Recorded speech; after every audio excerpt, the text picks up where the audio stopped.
the Tigers, they have their opening game of their second series, Diamondbacks. Road series against the Diamondbacks. And this game is important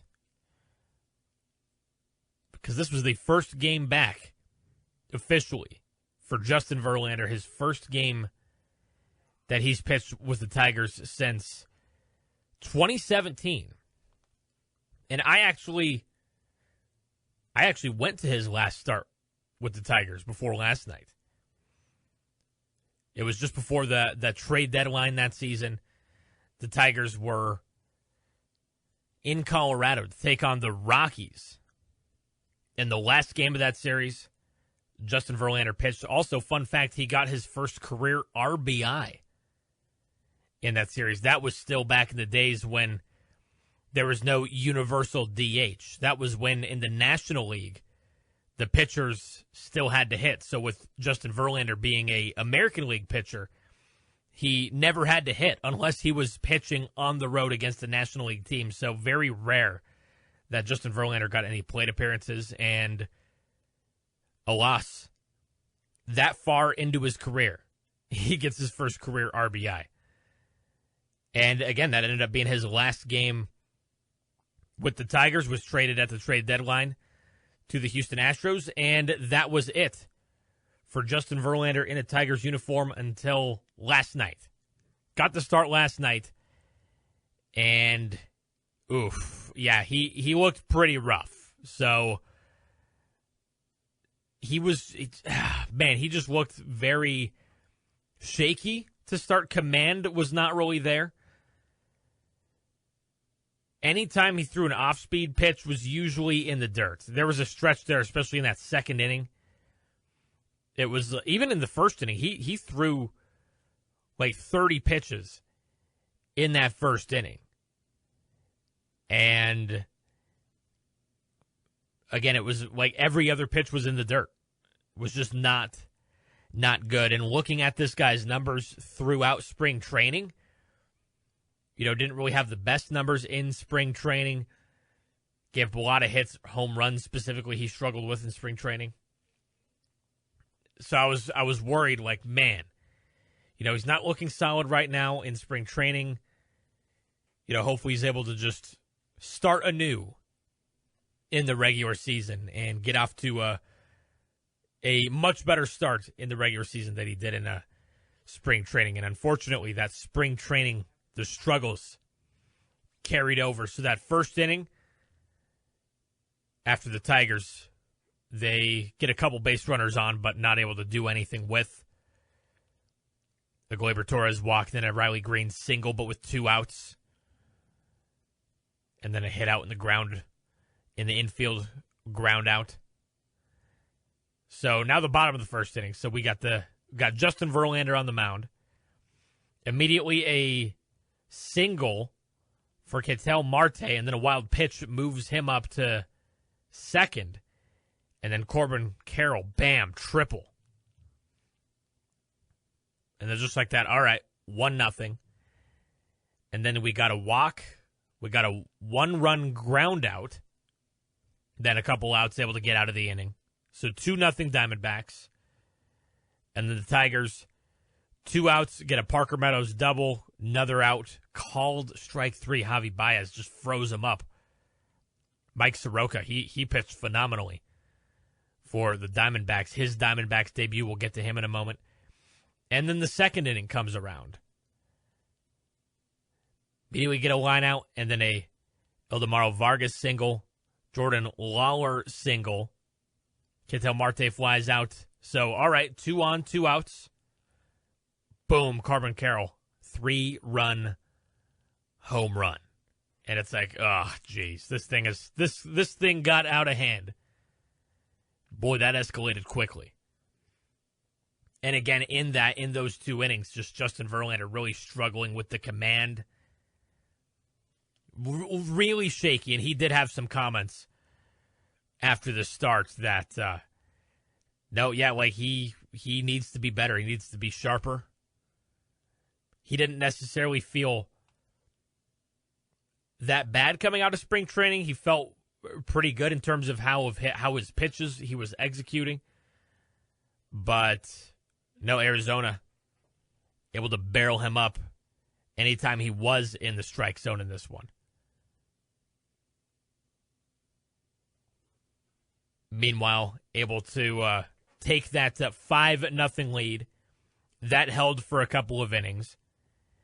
Able to add 3 more runs in the 5th after Justin Verlander was replaced, and this was Emmanuel de Jesus, who was that pitcher that I talked about in that offseason they acquired, and he pitched for Venezuela in the World Baseball Classic. And he struggled in this inning. He actually came in to close the 4th inning, got a strikeout, and then in the 5th inning, quick out before back-to-back singles and then a 1-run double. Couple walks, and then Brent Herter needed to come in to replace Emmanuel de Jesus after allowing 3 runs. With those 3 outs that he got, 2 walks and a strikeout. So a rough relief performance there for Emmanuel de Jesus. And then the Tigers, a little bit of a comeback. They could not break through Mike Soroka, including an immaculate inning that he had in this one where you have 9 pitches, all strikes, 3 strikeouts. Immaculate inning for Mike Soroka. He finished with 10 strikeouts, 1 walk, no runs allowed on 4 hits in 5 innings. So a phenomenal outing for Mike Soroka. And it wasn't until that bullpen came in, specifically Joe Ross, relief pitcher. That's when the Tigers finally went on their big 7th inning. So we got a leadoff walk for Kevin McGonigal. No hits in this one for McGonigal, but he did draw 2 walks in this one, this being one of them. So McGonigal walks, Dylan Dingler double, which scores McGonigal. So that gets, not only breaks the shutout. At this point, the Tigers are down 7-0. But then, 8-0. I got to get my score right. So 8-0. It's now 8-1. McGonigal scores. Parker Meadow grounds out. And then we got a Javi Baez 1-run single. Kerry Carpenter strikes out. Gleyber Torres with a single. Colt Keith with a 2-run double. Riley Green 1-run single. Avalanche coming in. And then Joe Ross replaced. Ryan Thompson comes in. Spencer Torkelson is able to get another double to score Riley Green. Kevin McGonigal walks again, so both of his walks were within the same inning.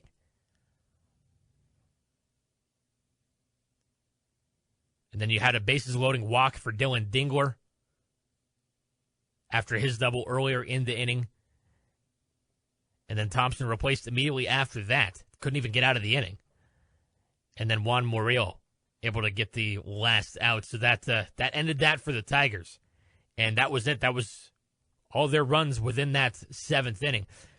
Big comeback, able to come within 2 runs, but a big insurance run in the bottom of the 7th inning with the Ildemaro Vargas solo home run. And the Tigers from there not able to get the job done. Retired in order in both the 8th and the 9th innings, including former Tigers pitcher Paul Sewald getting the close for the Diamondbacks. Pitched in just 4 games last year after being acquired at the trade deadline by the Tigers. So, again, big 7th inning for the Tigers, able to come back. But, just struggles against Michael Soroka. Starting pitcher. Got to execute against starting pitching. And at least, 5 innings he lasted. So, at least able to, get to the bullpen a little bit sooner despite how well he was pitching. But, just unfortunate. Justin Verlander would have hoped for a better outing for him for his first time back in a Tigers uniform. But that's okay. watch this one, get this one out of the way, and now he has a couple days to get ready for Sunday Night Baseball, his first home game back in Detroit, back at Comerica Park, back in the Tigers uniform. Hopefully that one will be much better against that St. Louis Cardinals team. Meanwhile, looking at the Tigers hitting, mostly in that seventh inning, as I mentioned, but overall pretty decent stuff. 10 hits. Everybody getting a hit besides Kevin McGonigal, funny enough, but he was walked twice, as I mentioned, and did score a run. And even in his plate appearances that he's getting out, just looks solid. This guy battles. This guy's just a rookie. Very young kid, only 21 years old, and he just has the plate discipline of a guy who's been in the majors for years. I like to look at his first at-bat in this one as a good example. Able to really be very patient at the plate, wait for his pitch. Able to get a nice fly out, great contact. But was a fly out to right field. But, I mean, hey, still a great plate appearance even despite getting out there. Just a good example in that one plate appearance of what this guy's like at the plate. So this guy's a stud. Otherwise, Colt Keith, he's had a pretty solid start to the season. I mentioned this guy I've been kind of unsure about coming into the year, but I mean, hey, early returns, still very, very early, 4 games in. Very tiny sample size. But Colt Keith, another great game, 2 for 5 at the plate, 2 RBIs, and a run scored.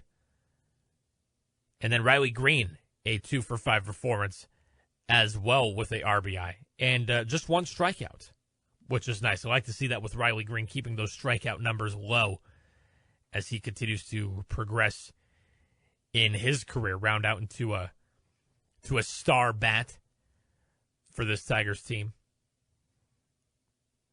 So 6 runs scored by the Tigers, not enough.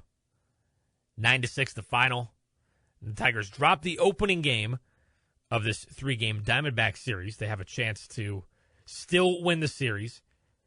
Trying to even it up tonight. 9:40 start in Arizona. And this will be our first look of the season at Casey Mize, who was very solid last year.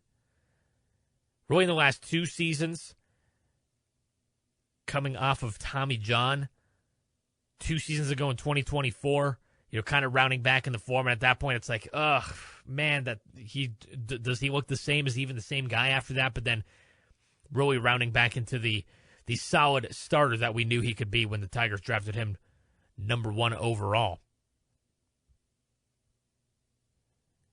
And he was able to have a great year last year. 387 earned run average, 1.27 whip, and of course got one of the all-star selections from this Tigers team last season. So we'll get our first look at Mize tonight.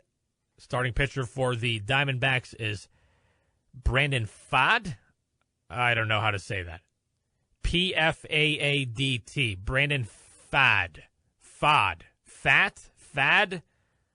It's got to be one of those. Pitched the last 3 seasons for Arizona. Not great numbers. We're obviously getting to the 5th starter for the Diamondbacks, and Casey Mize, I think, a lot better than being a number 5 on the team. But we'll see. Tigers try to bounce back, and then the rubber match tomorrow. Afternoon game 3:40 with Tarek Skubal back on the mound, opposed by Zach Gallen of the Diamondbacks before getting Thursday off, getting ready for their Friday home opener at 1:10 against the St. Louis Cardinals, with Framber Valdez getting the start for the Tigers in their first home game of the 2026 season. Very fun stuff. But again, Tigers and Diamondbacks tonight at 9:40. If you missed today's installment of On the Docket, podcast it at foxsports1019.com or wherever you get your podcasts. Be sure to tune in live weekdays at noon on Jackson's Fox Sports 101.9 FM.